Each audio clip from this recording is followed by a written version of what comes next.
You just finished your meal, you're ready to pay, and then the screen turns around and asks 15%, 18, 20, 25, and suddenly you panic. And you freeze. If tipping in America stresses you out, I promise, you are not alone. It confuses visitors. And honestly, it confuses Americans too. So today we're going to make it simple. By the end of this, you'll know exactly when to tip, how much, and even the one situation that Americans themselves argue about. So let's start with the big rule. In a lot of countries, you see the price, you pay the price. Done. Exactly. The number you see is the number you pay. Right. But in America, it's not like that. When someone brings food to your table at a restaurant, you leave a tip on top of the bill. And the normal range to tip is anywhere from 15 to 20%. Now you might be wondering, how much should you actually tip?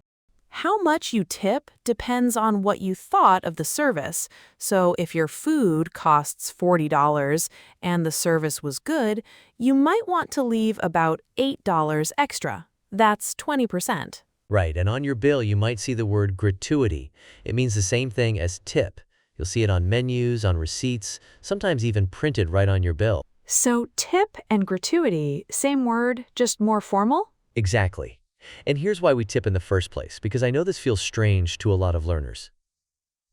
In the US, waiters often get paid a very low base salary. So tips aren't a bonus. Tips are how they actually make their money. So when you tip, you're not being extra generous. You're paying a normal part of the meal. If you skip it, that person basically served you for free. And that's why we tip. Now, it's not just restaurants. You'd usually tip services for personal care like salons and massage therapists. Right, and hospitality workers, like the person who cleans your hotel room, a few dollars per night. People forget that one. They do. And don't forget direct delivery like food delivery. If someone drives your food to your door, whether it's a delivery app or a pizza place, they expect a tip too. That surprises a lot of learners. The delivery fee is separate than the tip. Yep, it's a separate thing.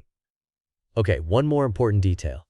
If you go out with a big group, like 6 people or more, a lot of restaurants automatically add the tip to your bill. It's called an automatic gratuity. So you don't choose the amount yourself? Right, it's already added and just becomes a part of the bill.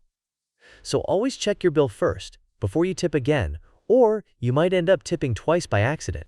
Good tip. No pun intended. Nice one. Okay, let's pretend we just finished dinner and I'm paying. All right, the bill's $40 and the waiter was great, so let's do 20%. That's $8. Do you leave cash or put it on the card? Either works.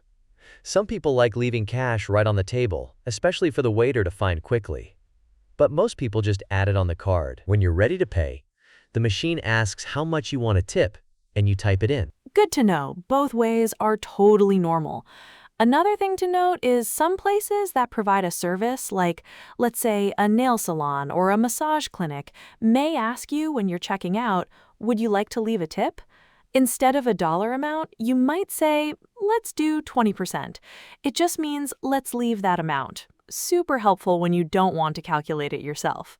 Oh yeah, that's what I say all the time. Okay, now here's the part that even Americans fight about. Ooh, the controversial one. To-go orders. Takeout. So you order food, but you're not sitting down. You just walk up to the counter, grab your bag, and leave. And that little screen still spins around and asks you to tip. And this is where people strongly disagree. Some people say they just handed me a bag like they would have at a fast food place, and I didn't get table service, so I don't tip. Others say, well, someone still packed my food, and it's a restaurant, so I'll leave $1 or $2. The same argument applies to coffee shops, too. Some people leave tip, others don't. And honestly, both are normal. Nobody will be shocked if you tip on takeout or coffee, and nobody will be shocked if you don't. It's totally up to you. So if you skip the tip on a to-go order, don't feel guilty. You're not breaking a rule. There isn't one. Exactly. Now compare that to fast food, McDonald's, Burger King. You never tip fast food places. This is usually because they're already paid a standard wage. So what's the simple way to remember all of this? Great question. You usually tip in restaurants and services that are providing personal care, hospitality, and direct delivery. If the service is good, The general rule of thumb is you tip 15 to 20%. Fast food, never. Takeout and coffee, your choice. And with a big group, check the bill first. Right. If they serve you or deliver to you, you tip. That's the one to remember. That's right. Hopefully this video helps and you no longer panic when you see that tipping screen. Now, here's a question for you. If you ordered takeout, would you leave tip or no? Tell us in the comments. We'd love to hear from you. Your English is better than you think. And now your tipping skills are too. We'll see you in the next one.